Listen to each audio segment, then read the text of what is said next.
Garaştır bakı bir taraf Türkmenistan, Bedev adlı at muradın mekanı, Bedev yılı şanlı yıl kutlu olsun, şöhratı beslesin Türkmenistan'ı. Bedev batlı at muradın mekanı, yılın kutlu olsun Türkmenistan'ım. Dillerde yanlan ya şahatlık mukamı, yılın kutlu olsun Türkmenistan'ım.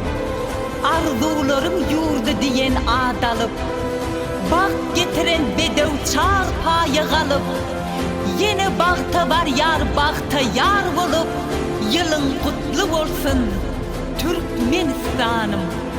Asudalık, ertirin seherin, cenneti öwrüllü ova şeherin, güllere beslensin bakı bakırın, yılın kutlu olsun Türkmenistan'ım.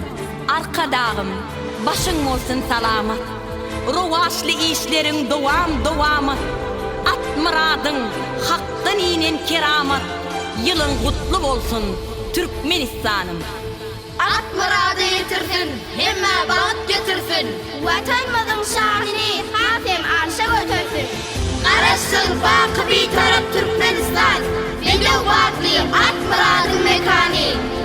Kalkınlı iyilimiz, köngül şadımız, arşagallı şan şöhratlı adınız, arkadağlı kahraman ferdarımız, yılın kutlu olsun Türkmenistan'ım. Karışsın bakı bir taraf Türkmenistan, Bedev batlı at muradın mekanı yılı. Kutlu olsun yedi diyarım. Yendim alhanmışım Şıgırıstan'ım, bir taraf vatanım Türkmenistan'ım. Arkada mehriban lideri şokrat, arkada kahraman ferdarı şokrat.